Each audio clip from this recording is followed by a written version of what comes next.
Well, hey, again, we are continuing our series, Do You See Us Down Here? And normally when I begin a message, I begin with some sort of funny story or some sort of illustration or something that kind of gets people's attention and helps us kind of ease into the topic or whatever it is that we're discussing on that particular Sunday. And while that's typically how I begin, that's not how I'm going to begin today, just because there isn't really a funny story or there isn't really an illustration that can kind of lighten the mood or that would actually fit or convey the way that I feel with the message or the topic of the message that I'm sharing and speaking with you guys today here at Meta Church.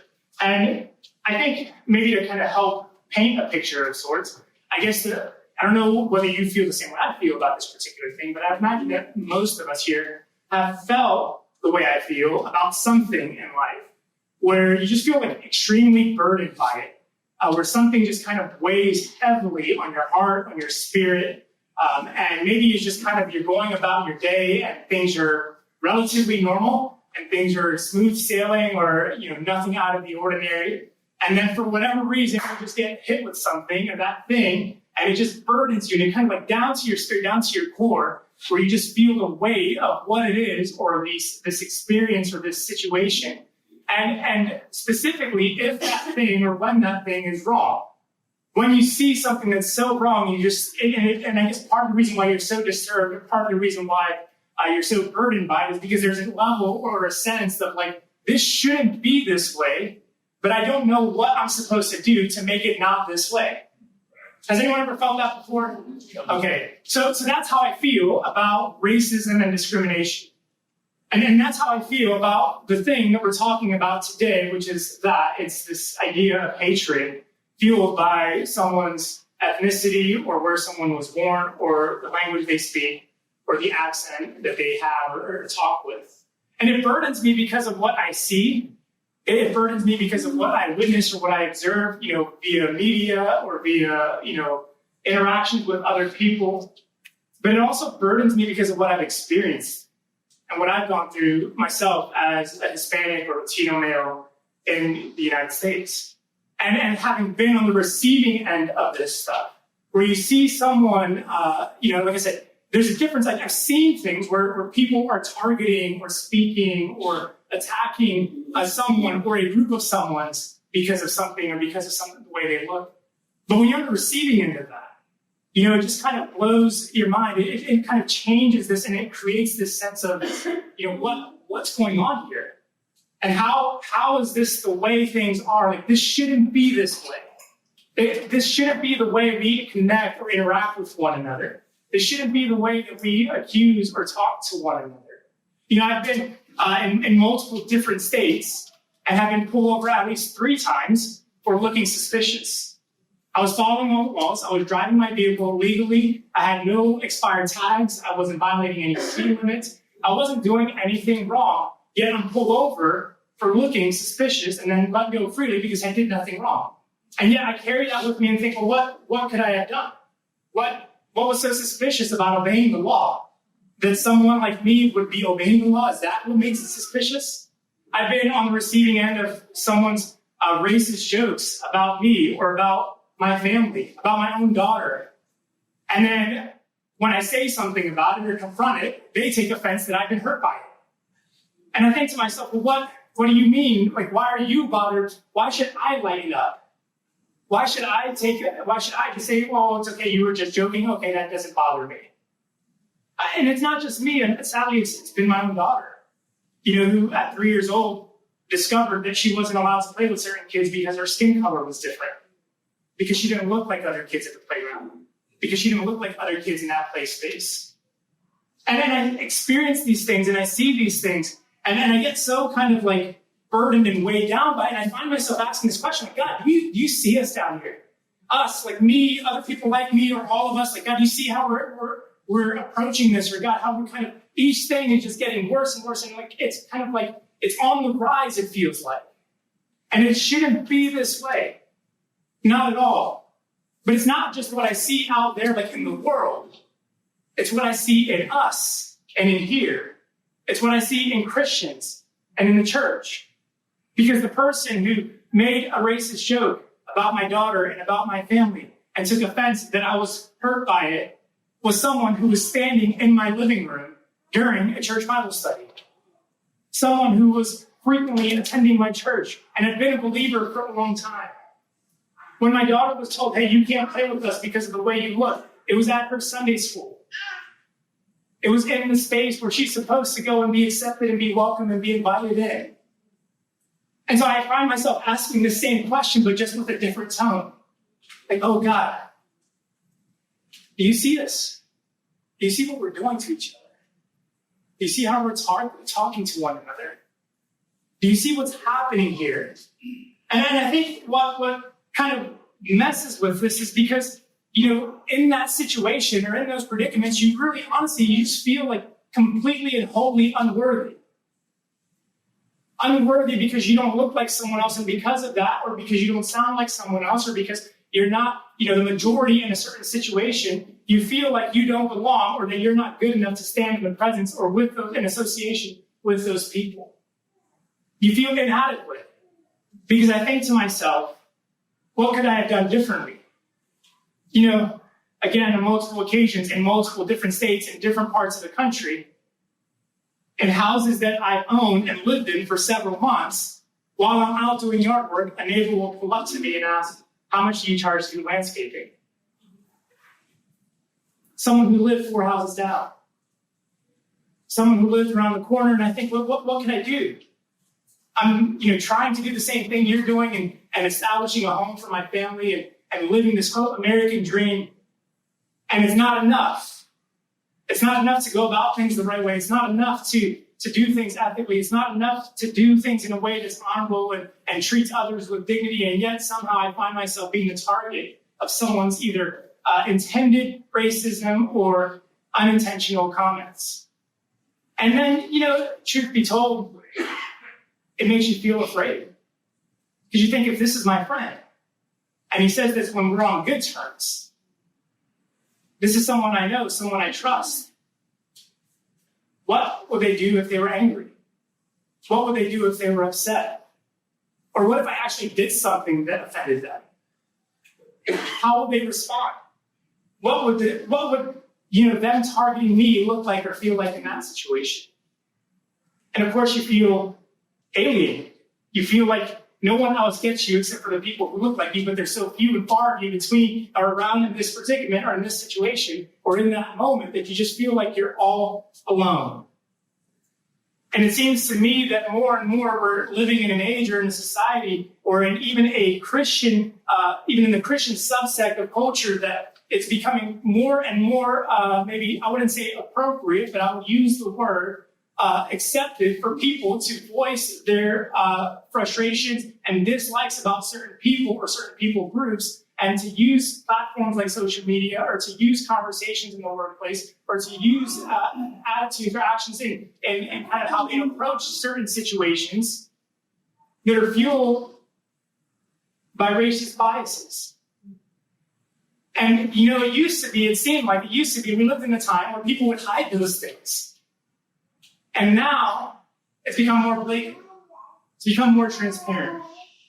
And again, I ask God, I hope you don't see us down here. I hope you don't see this. And as discouraging as this is, the truth is this is not really uncommon in the history of Christianity. It's really not new.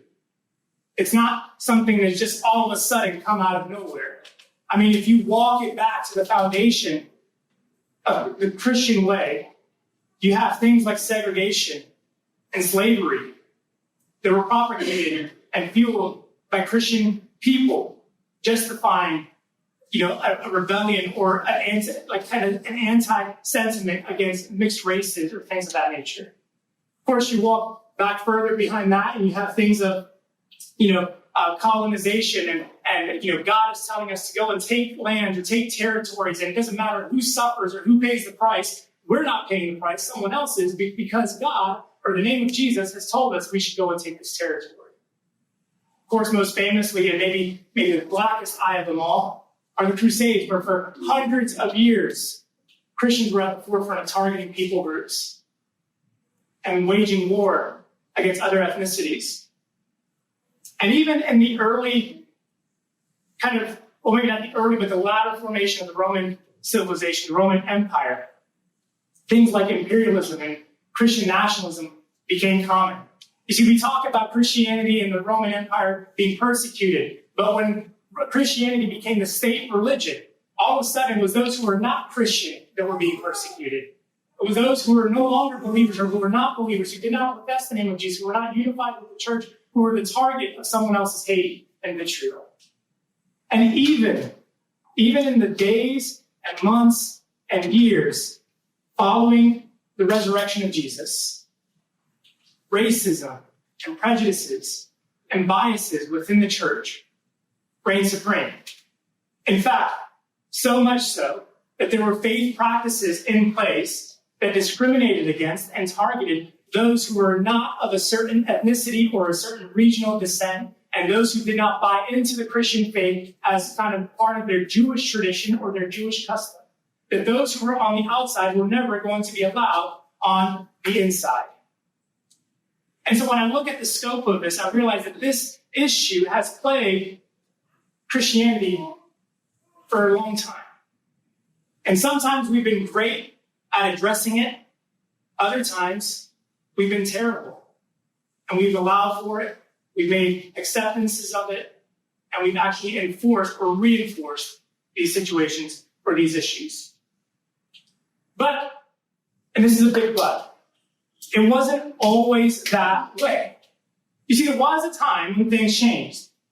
There was a point in Christianity when things flipped, when racism or prejudice or discrimination was no longer the norm, was no longer acceptable, was no longer the way of the future. In fact, when there was a time when people realized that the message of the gospel and the message of Jesus was for all people, not just one people, and that because it was for all people, all of these practices, all of these norms, all of these things that we had created to make allowances for our behavior or our biases were no longer going to stand, and we actually needed the other thing. We actually needed unity. We actually needed agreement. We actually needed inclusivity to advance the cause and the mission of Jesus.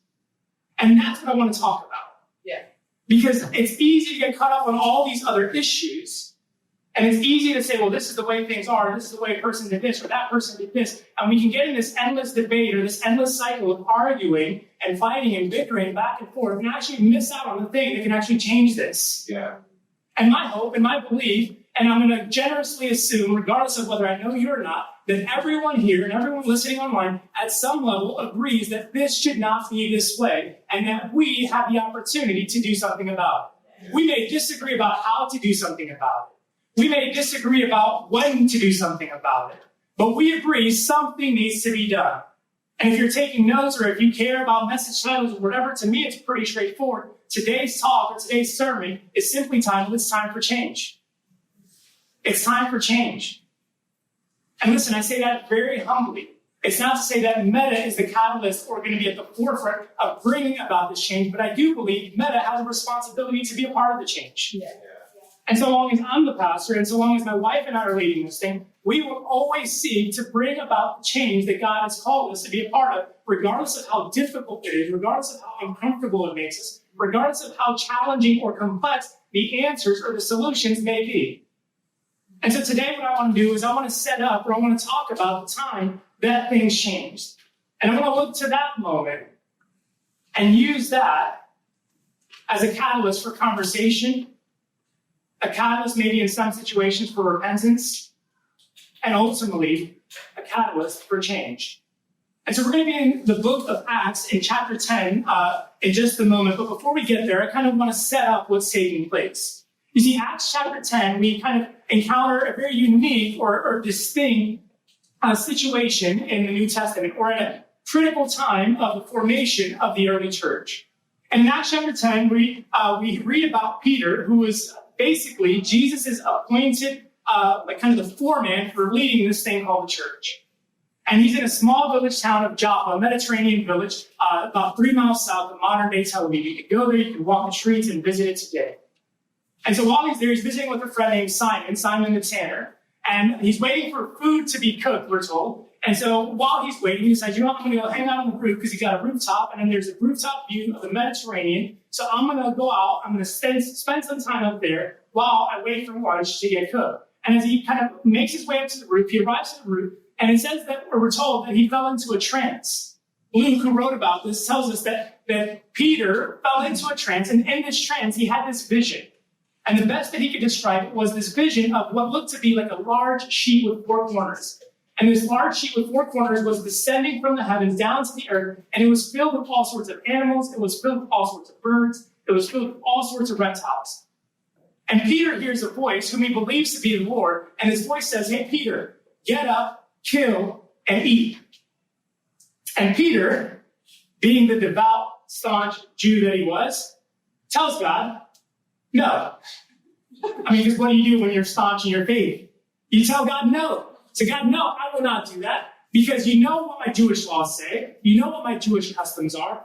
I will not eat or touch anything that is impure or unclean. Now, could you imagine yourself for just a moment? I guess most of us, if we're honest, don't really have to imagine. We tell God no all the time. But imagine having this clear vision from God in which God tells you something and he explicitly gives you instruction. Most of us struggle all our lives saying, God, you're not telling me anything. But in this vision, God tells Peter, here's what you're supposed to do. Get up, kill, and eat. 1, 2, 3. Real simple, real straightforward. And Peter says, no, God, I'm good.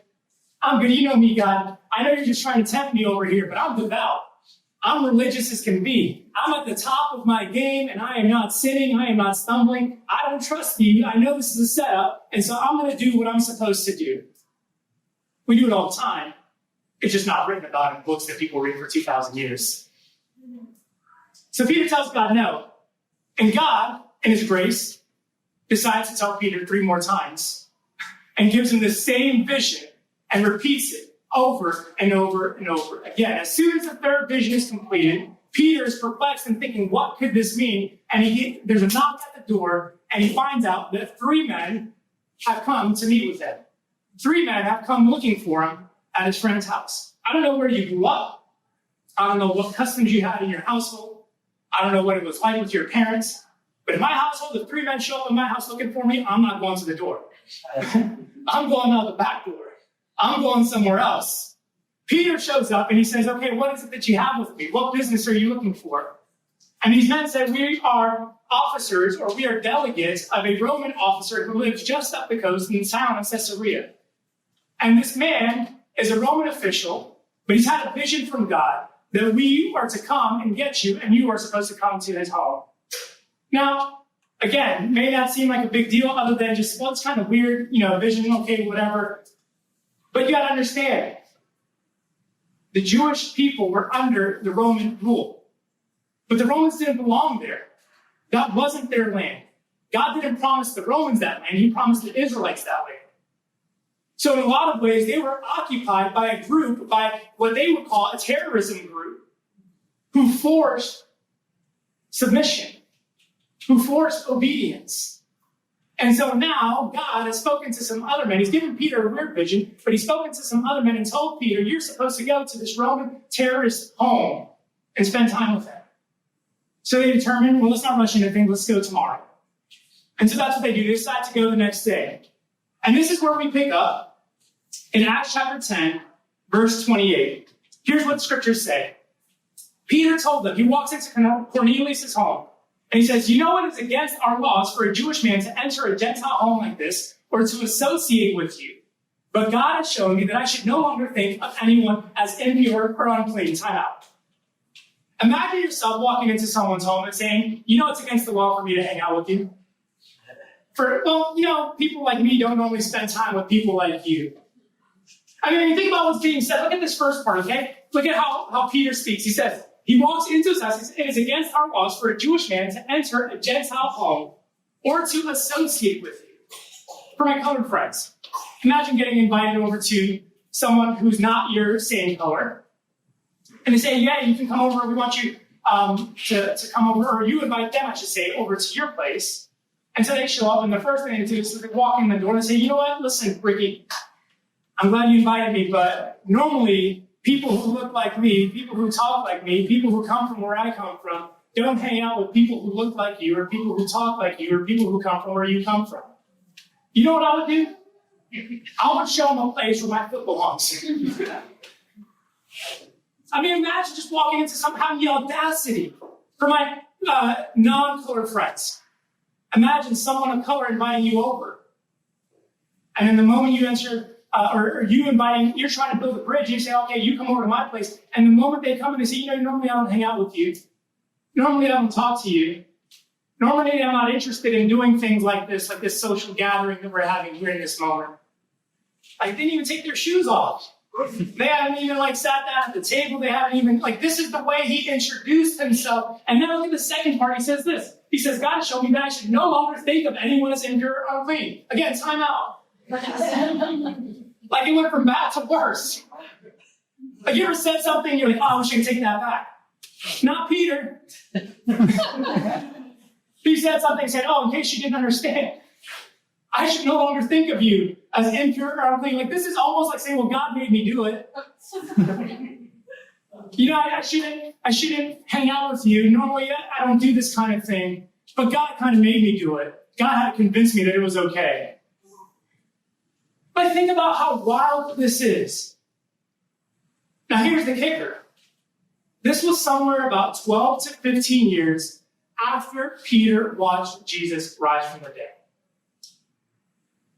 12 to 15 years after Peter had spent time living with the Savior of the world. 12 to 15 years after Peter had heard the Messiah proclaim a love that would radically change and transform the world as we knew it. 12 to 15 years after Peter heard the Messiah give these words, go into all the world and tell them about me. Maybe 12 to 15 years after Jesus told Peter, for God so loved the world, that he gave his one and only Son, that whoever would believe in him would not perish but have eternal life. For God so loved the world, Peter. And 12 to 15 years later, Peter is standing here saying, I don't do this kind of thing. I've never done this kind of thing. I don't cross this bridge. I don't cross this street. I don't cross these tracks. But God has shown me. You see, it's easy to get caught up on these words and miss out on these 3 words. God has shown me. You see, God had to reveal something inside of Peter. God had to expose something inside of Peter. There was something within Peter that was prohibiting him or stopping him or preventing him from going and building bridges. Instead, he was opting to build walls or protect the walls that were already built. But God had shown Peter something. God had revealed something within Peter that Peter maybe didn't realize was a problem. God had to reveal something within Peter that Peter was unwilling to confront. And when God revealed it, by the grace of God, Peter responded and said, you know what? It's time to change. It's time to pivot.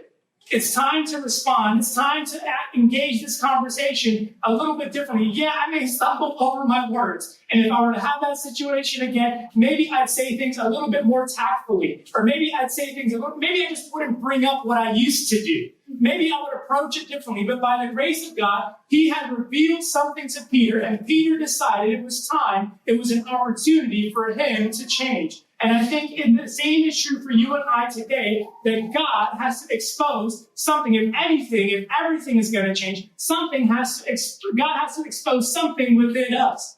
Not just me, not just you, not just the person next to you, all of us. Because if anything changes, it changes because we collectively embrace the change.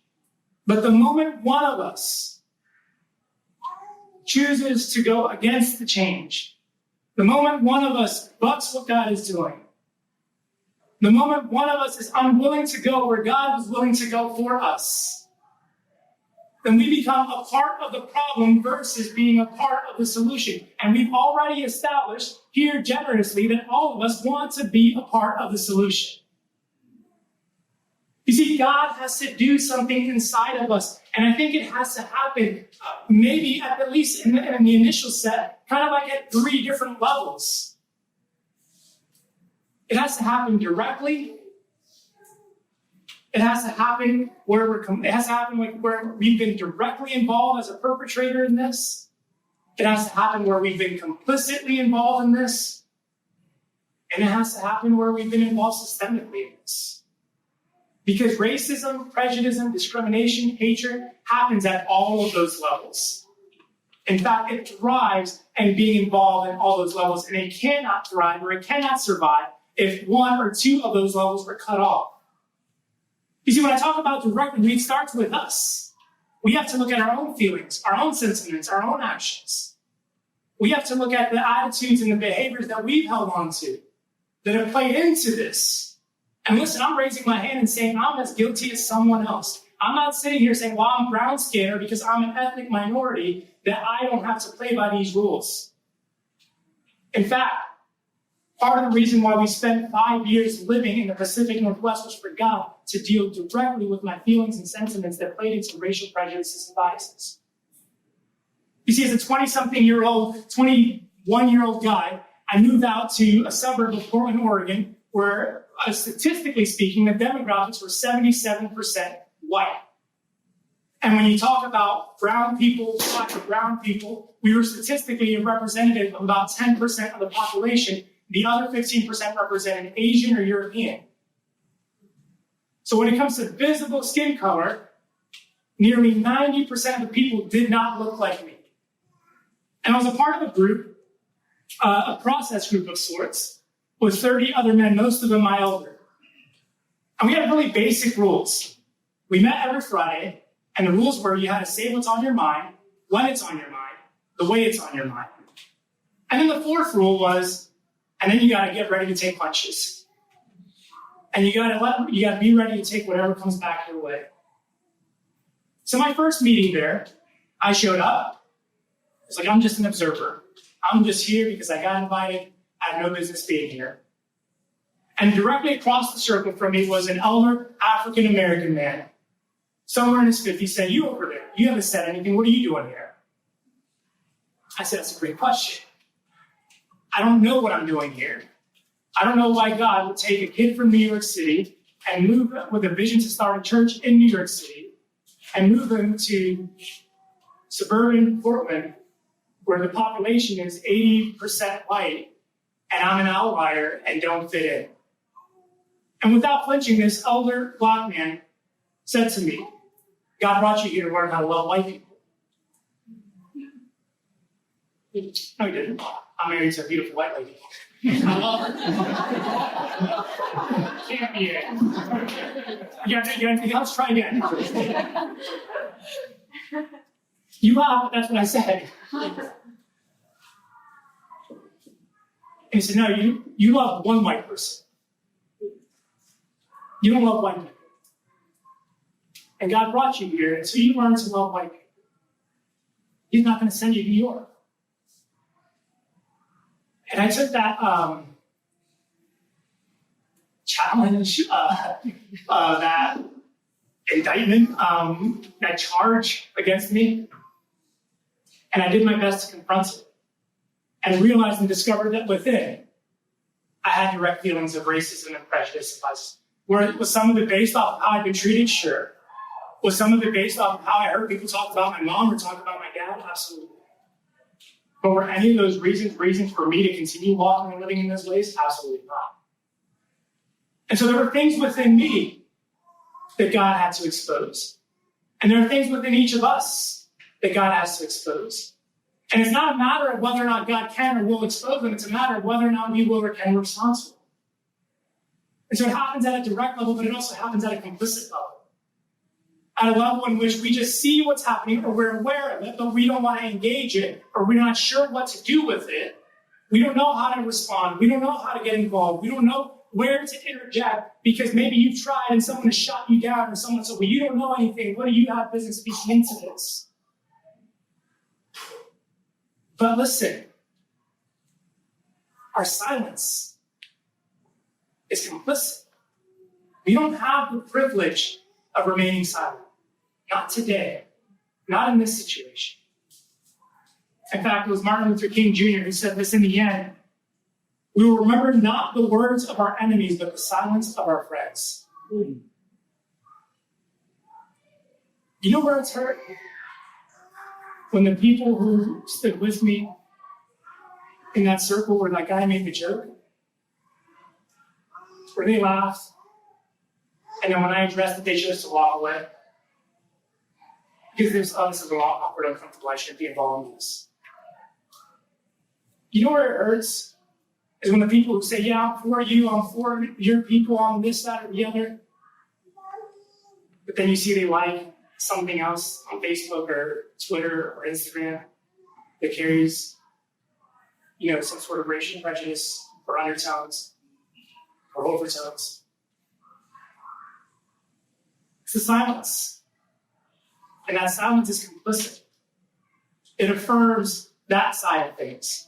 It affirms the voice that's working against unity. It affirms the voice that's working for division. And listen, we don't have the privilege of remaining silent. Not today. We have more opportunity, more influence, more resources, and more tools than ever to engage and combat forces of evil. And it's our responsibility to be involved. And then it happens systemically. And systemically, we all play a part because we're all a part of the system. Someone else pays your check, you're a part of the system. If you use government for anything, you're a part of the system. If you travel by any means other than your own bare feet, you're a part of the system. And if you travel by your own bare feet on a sidewalk or a road, you're a part of the system. We would be foolish to think this doesn't happen, or this only happens within or around, but it doesn't happen on a broader mass scale. This happens in our places of work, it happens in our legal systems, and it happens elsewhere. And we play a part in that. We play a part in what we allow and what we create. And we cannot excuse what we've allowed and what we've created. But this is where it happens. And here's the good news, because that's relatively heavy. But here's the good news, is that in the beginning, when God envisioned this thing called the church, when God envisioned a tribe called Christians, God envisioned that we would be the vehicle through which change would take place. You see, because when God spoke to Peter, when God called Peter, he said, listen, son, I've got some business for you to take care of, and it's going to require that you lay down your ego. It's going to require that you lay down your biases. It's going to require that you let go of your prejudices, and it's going to require that you choose to build some bridges and step into some living rooms and engage in some conversations and connect with some people and do some things that are out of your comfort zone. But listen, Peter, I'm going to use you as the catalyst to bring about change. And listen, you know what happened?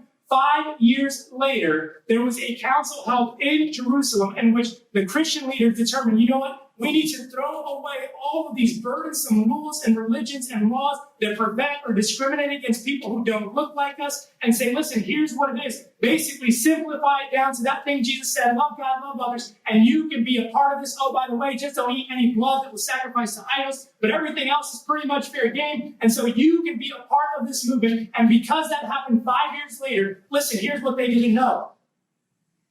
Christianity needed that unity to survive the first 3 centuries, to endure persecution, to overcome hate that was going to come from the other side. And if Christianity had remained this little regional subsect in the region of Israel or Jerusalem, the Roman citizens would have wiped it out entirely. But because they included others, and it spread to Africa, and it spread across Europe, and it spread across Asia, Christianity was, in the midst of persecution, able to thrive and grow and expand, because they recognized God has called us to love all people, not just one person. And I believe that if God did it back then, and if God let change back then, that God can do it again today. Yeah. And I believe that if God created change or brought about change through one person's actions, that God can bring about change today in this room through one person's actions. You see, this has to be something that we take initiative over, that we take ownership of. And it happens, listen, both in our attitudes and in our actions. Don't tell me you're against racism or discrimination, but then you treat your coworkers, doesn't matter what their skin color, you treat them like less dignified. You know why? Because when you do that, doesn't matter what their skin color, you've chosen to build a wall instead of building a bridge.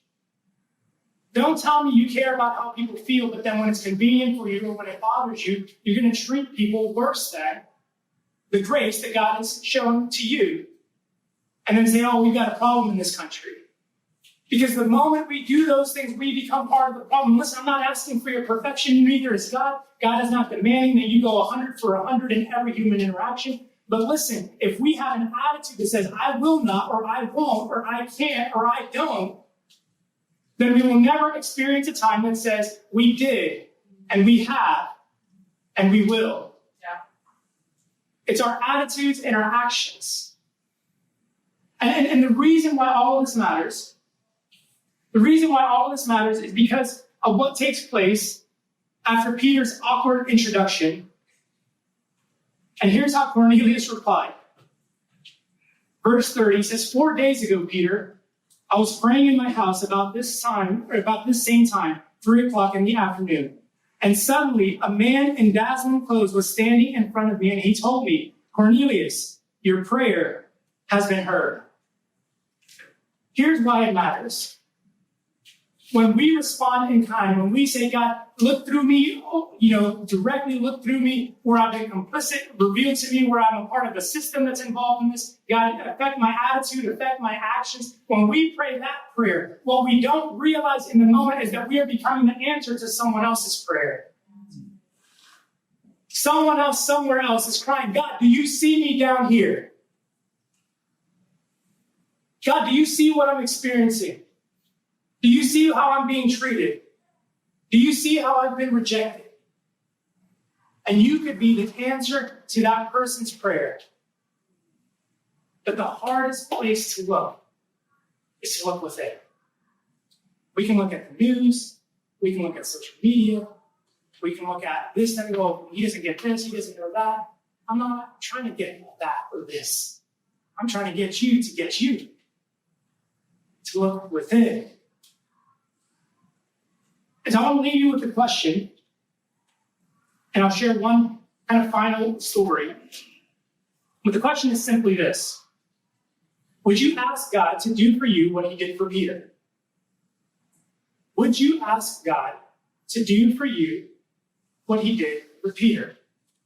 God, reveal in me any places or parts of my life, of my heart, of my being that I'm directly involved in racism, prejudice, biases, any places where I've been complicit, any places where I've been a part of the system. And God, would you reveal to me and show me a way forward? Show me a better way. Show me how this can change. Show me how I can change.